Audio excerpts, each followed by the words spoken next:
Here it's 7 signs that it's time to let go. And I brought up this conversation tonight because for two groups of people. One, for the group of women who are still in relationships that they consider possibly toxic. They're not sure. Um, they're looking up a lot of information on narcissism and toxic relationships, and you just feel like things are not going the way it needs to go, and not simple things, but you really feel, oftentimes broken. You feel like nothing's getting resolved. You feel like things are getting worse. You may have some good moments, but generally speaking, you're questioning like, well, how much more do I need to try? There's just no peace. So that's for those group of women. This conversation is also for the group of women who are already out of the relationship, but sometimes you question if you deciding to leave was too drastic, right? That maybe you should have given it another chance, or maybe you didn't leave in the right way. Maybe you should have given more of an explanation or tried to have a more a easier type of closure where you talked about things. So this topic is for those two groups of women. If you fall into any of these groups, just put a 1 in the comments so I could see where you are. But that is who this topic is for tonight. So 7 signs that it's time to let go. And like I said, this is going to allow you to realize that, okay, I did make the right decision to let go. This was not, me just overreacting. Or that, yeah, it is time that I need to consider letting go. So for those of you who are new to me, that's just coming in here, my name is Naila Abdullah. I'm a mental health therapist turned toxic relationship coach. And I have started to work with women who had been through similar experience to me. So besides my professional background, I also have personal experience with narcissistic relationships or toxic relationships, however you choose to phrase it. And after being able to overcome and heal and move on from my own personal experience, learning a lot about myself, learning about how to break that cycle of tolerating toxic and manipulative people, I've decided to work with women who are dealing with the same thing, struggling with the same thing, and want that extra support to be able to let go, to rebuild themselves, and to break the cycle of toxic or narcissistic relationships. So the first sign that I want to jump into tonight is when a sign that it's time to let go is begging for them to understand your point of view. And I want to put emphasis on the word begging because, yes, it is normal in relationships. Sometimes you both have two different opinions, and you may not see things the same. But I am speaking about where you realize a pattern, and also pay attention to that word pattern, where you see there's a pattern that this person almost seems committed to not understanding anything that you're trying to say, right? Always trying to make you feel like you are being dramatic, that you are being drastic, and that you don't know what you're talking about, right? And they just can't see, even if they choose not to agree with you, because that's okay. As human beings, we may not always agree with each other, but they don't even want to understand your point of view. They're not making an effort to even understand your point of view. And before I go into the second point, I also want to emphasize, like I said, my own personal experience is that these are some of the signs that I noticed in my own experiences, as well as in other women's experiences that I've either worked with or just know on a personal level. One of the biggest mistakes that I made, and that is why I feel like I am obligated to share this information with you, is that in my case, I was looking for what I call the big bang, right? So some of these things that I'm talking about here tonight are things that I also experienced, and I wish I would have had, someone, or been able to catch a video like this, to understand, like, this is a sign that you need to take a step back. You need to let go, because too often we are waiting for that big bang. So when I say big bang, I'm talking about maybe walking in on him, in the bed with another woman, or him hitting me, or something major that I would not have to question for a second, that, okay, this relationship definitely is over. And why I call that a mistake is because people who are manipulative, people who are strategic at breaking and psychologically abusing others, they know exactly what your threshold is. So in my case, my partner at the time knew that If I caught him cheating, that would be a definite no. If he put his hands on me, that would be a definite no. So what he would do, and what typically they do, is they say, okay, I'm going to push the envelope as far as I can, right? So I'm going to do little bits and pieces of abuse. It's very insidious. It's very gradual, right? They refer it to, they compare it to a dripping faucet, right? So if you say, yeah, we need to call the plumber because the faucet is dripping, it's leaking, and someone looks at it and they see it's just boop, boop, boop, it's just little drops, they're like, oh, it's not that big of a deal. But if you have that over time, it's going to flood your kitchen, right? And that is exactly the way these types of relationships go. And these types of people, whether they're narcissistic, they're just very manipulative, they know exactly how to insidiously and gradually, break you down, right? And push the envelope on your boundaries, even though they met you and they know that you are someone that is strong-headed, strong-willed, assertive. They're still going to find a way to push the envelope, right? So again, this is why I find it so important to pay attention to these 7 signs, because it doesn't have to be a big bang. It doesn't have to get to that threshold for you to say, I need to take a step back. So the first one we just spoke about was begging for them to understand your point of view.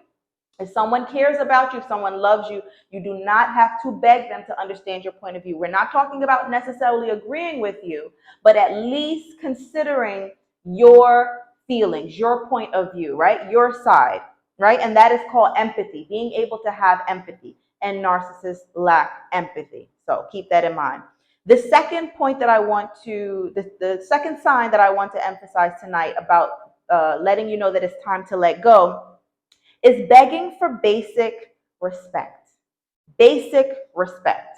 Okay? So what happens is, again, this is gradual in these types of relationships with narcissists, with toxic, manipulative people. They start off well. They start off giving you respect, speaking to you in a respectful manner.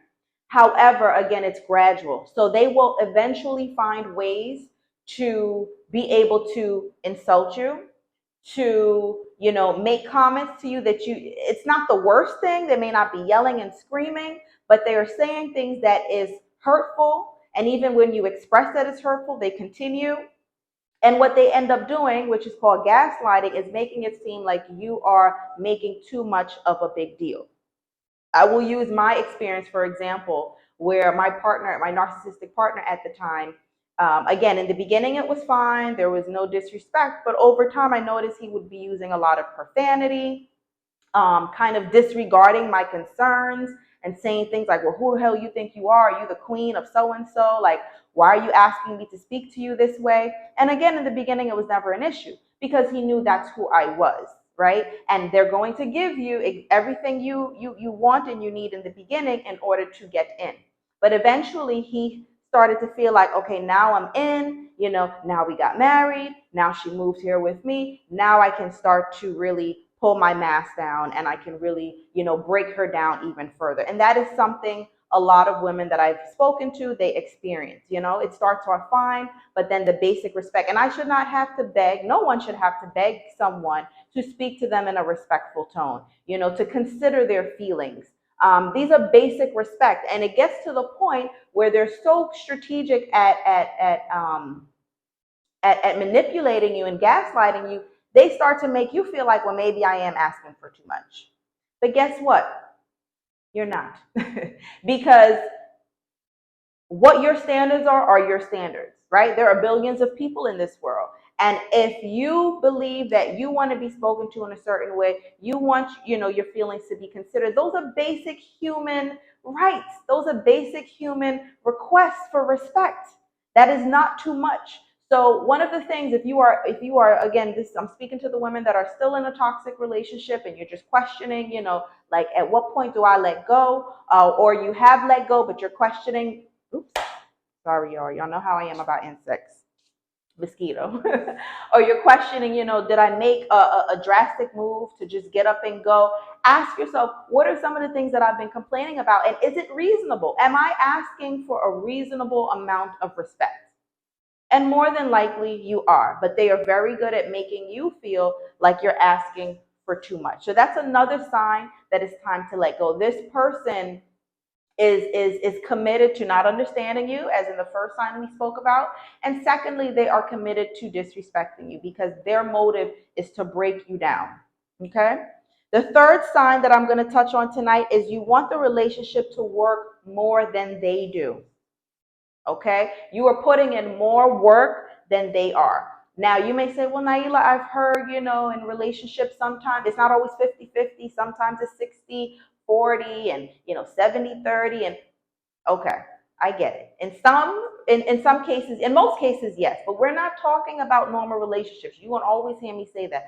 I am talking about relationships with toxic, with narcissistic people who are manipulative, people who are calculative, and their main motive is to control and to break you. Okay, so what was that last point? Yes, so you're putting in more work than they are. And that sometimes you don't see it right away. That's why it's so important to take time to yourself. And you will always hear me say this: journal. Journal is not a homework assignment. There's no right or wrong on how to do it. You're not getting graded on it, but it does allow you to get your thoughts on paper, right? No one else has to read it. If you want to rip it up, I did that in the past. My first journal that I ever written in after my narcissistic relationship, I tore that journal up. I tore it up because I was still in a paranoid state that someone would find it and see all of my thoughts and my feelings, right? And I was also still around some narcissistic family members that I did not trust. So if you need to tear it up, tear it up. It's okay. But it does help to get those thoughts on paper so you can process for yourself, how much am I giving and is it reciprocated? Is it reciprocated? Am I working overtime to make this work and this person is not? Because let me tell you, when a man is serious about you, he is going to put in the work. He is going to put in the effort. You won't even have to ask this question. Well, am I doing too much? You won't have to ask it. It will be clear as day that this person is committed to the relationship. So that's sign number 3. The fourth sign is that they're not willing to set aside time to sit down and communicate to resolve matters. Okay, they're not willing to take that to have no distractions, right? To sit down and discuss what the issues are. I had a case where someone was explaining to me that their husband would often say, I'm not ready to talk about it. The husband would pretend like he's so upset, I can't talk about it right now. And over time, she realized that they weren't talking about anything. They would never get to it, right? And that is a strategy that manipulative people use. In this particular case, from working with her, I knew that he was a narcissist. Well, at least he had narcissistic traits. Their goal is to have chaos. So sitting down to resolve anything is never a goal of theirs. They want to keep you, and they also want to keep you anxious. They want to keep you on edge, right? Because the more on edge you are, the more anxious you are, the more unstable you are, the more unsure you are about who you are, where the relationship is, what he's thinking, what he's feeling. He doesn't want to bring you any clarity, right? He wants to keep you on edge. He wants to keep you anxious so that he can control you. If your mind is not clear, if your mind is clear, you can't be controlled because you start seeing things, right? You start saying, okay, well, this doesn't make sense, but this is not okay. But if you're stressed out about, is he gonna leave? What is he thinking? Are we okay? If you're on edge about that, that's where he can control you more, right? So that is one of the reasons they don't want to sit down and communicate. But that is a sign. If they're not willing to sit down and communicate to resolve the situation, again, not just agree with everything, but at least taking the time because this is something that you care about, right? At the end of the day, this has to be something that they care about just as much as you do, right? So if you see someone that is pulling away from resolving the matter, that is a sign to let go because you can't force someone to care. You can't force someone to put in the work. This is a two-way street. It has to be reciprocal, okay? The fifth sign that it's time to let go is where you're not seeing any improvement, right? So in most cases that I've seen of narcissistic relationships, toxic relationships, they are long-term. And again, usually they're long-term because it is a gradual insertion, if that's a word. They insert abuse in a gradual way, right? In an assiduous way. So it's not from the get-go, but it's gradual and it's over time. So in most cases, They are long term, which is not good. But the good part about it is that you have a plethora of data to analyze, right? You have enough time to assess to see what are the patterns. Has anything been improving? Have we been able to resolve any matters? And really resolve them, not breadcrumbs, which you will hear in the world of narcissism, breadcrumbs where they're giving you little bits and pieces just to keep you hopeful that things will get better, right? They're just pretending to care. They're just pretending to say, oh, well, I did do better, last week. I am trying. I am trying. Don't try, just do, right? Just do. So you will be able to, and sometimes it's hard to be honest with yourself to really say, okay, is there really improvement? Because a lot of times nobody wants to break up. You didn't get into a relationship to break up. You didn't get into a relationship for it to end. But you got to be honest with yourself. You have to be willing to feel that pain. You're feeling pain anyway. You might as well feel pain and have the truth than feel pain and live in a lie. Okay, so that is the fifth sign that it is time to let go. You're not seeing any improvement. So again, if they're giving you those little breadcrumbs and they're pretending as if things are getting better, look at the maintenance. Are they maintaining it? Or are they going back all the time to the old ways? Only you know that. Only you know that. The sixth sign that it's time to let go is that they are unbothered by your pain. They are unbothered by it. They can see you crying, they're not making any change. Or they might seem even annoyed. That's a common sign with narcissists. They get annoyed by your crying. Like, why are you crying? Now, if you get annoyed by people crying, that doesn't automatically make you a narcissist. But for someone who is a narcissist, someone who has narcissistic traits, this is one of the signs you will see. They get annoyed by your crying. They get annoyed by your sadness because for them, you're pulling away attention from them. Right? You're forcing them to get into their feelings and they don't want that, right? And I'm gonna throw this in here for a minute. This is another topic, but I feel like I have to say this. Women notice this in these type of men. They notice it. And for my men that are listening, if you have experience with a female narcissist, just turn around what I'm saying, switch the genders. It's the same thing. I'm speaking to typically women, but if you're listening to this as a man, just switch the gender. Narcissists don't like to feel like you're taking away the attention from them, right? They are annoyed by your crying. They are annoyed by your sadness. Now, one of the mistakes that women make when they see this is that they say, oh, he's just not an emotional person. Oh, that's just how he is. Or they go back to their past. Oh, but he was raised this way. Half the time, that's not true. Half of the time, that's not true. They don't like to see you crying because it annoys them. If your crying annoys your partner and they know that they caused the crying, that is a major, major red flag. Okay? Secondly, even if it is true because of their past or they're just not that emotional of a person, then that's not your person. They should not be in a relationship. They need to work on that before they get into a relationship with a woman. Because when you are hurt, when you are crying, you need someone to comfort you. If you're a parent and you say, well, I don't like crying, then don't have, well, not if you're a parent. If you want kids and you say, I don't like crying, then don't have kids. Same thing. If you don't like crying, don't get into a relationship. So do not excuse this behavior because this is a major red flag that you are overlooking. Do not excuse this behavior that, oh, he's just not an emotional person. That's just how he is.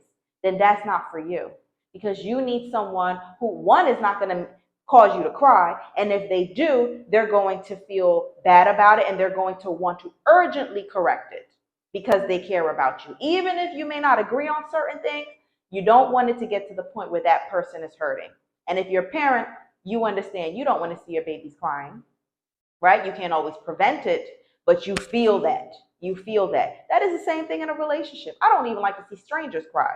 I can't control it, but I don't like to see it, right? So do not excuse that behavior for, oh, that's just how they are. They're like that because that's probably a red flag about their personality. And secondly, regardless of the reason they're like that, that is not a person that should be in a relationship. So I just needed to plug that in there for a moment. So they are unbothered by your pain, your crying, your sadness, and stress. The last sign, the seventh sign that I want to throw in here, and this is a topic that I'm going to start going into more. If you can relate to this topic, this number 7, put a number 7 in the comments, because I think this is something that's not spoken enough about when we're talking about toxic relationships or narcissistic relationships. The seventh sign tonight of to let you know that it's time to let go is that they are sabotaging you financially. They are sabotaging you financially. This is part of the abuse that happens in many narcissistic relationships. Regardless of the situation. So you can have it two ways. You can have it in a way where the narcissist possibly makes more money and they want to control you with the fact that they make more money. The second option is that you may make more money, and while they like that you make more money, just like they like all the great qualities about you and all the greatness that you bring to their life, they're also still jealous of you. These people have extreme jealousy and envy issues because narcissism is all about ego, and their ego is very delicate and they feel offended. They feel less than if they see someone else doing well. They interpret that as an attack on their ego. Normal people can see someone else doing well and be happy for them. These people feel insulted. These people feel like their ego has been attacked. So on one hand, they like that you're doing well. On the other hand, they will also try to sabotage you, in some way, right? Not to the point where, you guys might end up on the street, but where it may cause some stress for you and you may have to get things going again or keep things together, right? That is another sign that it is time to let go. And I will share my personal experience. There were many things going wrong, but that was the straw. I'm not going to say the straw that broke the camel's back. The straw that broke the camel's back was the infidelity. But the straw that brought me to the camel, let's say that, was financial abuse, right? That was the point that said, we need to separate. We need to separate because I am not going to allow you to sink us, right? So that is something also to look at as a sign that it is time to let go. And like I said, in my case, I didn't even realize that it was going to lead to a full-blown divorce, but I did know that I needed to protect myself because you were not protecting me. If anything, you were sabotaging me, sabotaging us really, but sabotaging me more than anything. So that was the straw that brought me to the camel. And the one that broke the camel's back was the infidelity. So I hope that this was helpful for you. If any of these signs resonate with you, let me know which one. I'm interested to see, where you are with that. But this is some information, like I said, that I really wish that I had, and that, I feel like a lot of women could benefit from, because again, many women are waiting for the big bang. They feel like this is not right. They feel like they're broken, but nothing big enough happened to say, I need to let go, And again, a lot of times these relationships are long term. So you feel like, do I really want to throw all these years away? But guess what? If you don't throw it away, you're going to double it. You're going to double it. My relationship was 10 years. I couldn't fathom being in a narcissistic relationship for 20 years. So I know sometimes we feel like we don't want to waste the time, but God has a plan for us. And it's normal to feel like you wasted time. But what's more important is what you do when you know better. When you know better. So when you are listening to, episodes like this and information like this, and things are starting to click to you and make sense to you, you're starting to learn, you're starting to know better. Don't bury it. Don't suppress it. Do what makes sense. Do what feels right to you. It may not make sense to other people. The narcissist or toxic person might make you seem like you were going crazy and you're being too dramatic. even if it comes to the point where you have to say, okay, we're not breaking up, but I need to step back. Like I said, it's in my case with the financial abuse, I was like, we need to separate. I need time. I had to save myself, and it wasn't until that happened where I started to see a snowball effect, happening with different things. And then that led to the full blown divorce. But at least be willing to say, I need to step back because this is too hard. This is too hard. Relationships should not be that hard. And there will be hard moments. But when you are in it with someone who is healthy for you, who is good for you, who is committed, and who wants a relationship as bad as you do, they are going to put in the work with you. Even if you can't agree on certain things, they're going to put in the work with you because you are as important to them as they are to you. All right. So that is it for tonight. Does anyone have any questions? Any comments? And while I know sometimes the comments are a little slow, I do want to let you know every Wednesday, I've started this, I think, for the past couple weeks, but on Wednesdays, I have a live coaching call where it's a live masterclass on different topics. And you also get the opportunity after that class for live Q&A. So it is a call, which makes it a little bit more intimate, where you can ask questions. We can discuss the topics, and if you have certain questions. So I call that Wisdom Wednesdays. The link is in my bio. It is in my stories, and you can also comment under this episode, under this video, depending on wherever you're watching, YouTube or Instagram, and just comment the word class, and I can also send you the link. Tomorrow is Wednesday, so tomorrow we are July 5th. We are going to speak about overcoming shame, guilt, and embarrassment after toxic and narcissistic relationships. Very important topic because that is shame, guilt, and embarrassment is something that sometimes keeps us in toxic and narcissistic relationships because we're too embarrassed to end the relationship. We're too ashamed of what people are going to think. We feel guilty. All of these emotions can keep you stuck in it. And then after the relationship, it can also affect your ability to heal, to let go, to get out of denial. They're all normal feelings, all normal. They're not wrong, but we don't want to get stuck there. We want to learn how to move through that and overcome those feelings so that we can evolve, so that we can process the things that we need to learn about ourselves in order to break the cycle of toxic relationships. So that is tomorrow night. Like I said, go ahead and comment class anywhere under the comments for YouTube, Instagram, and I can send you the link, or you can go into the description box below or into my bio.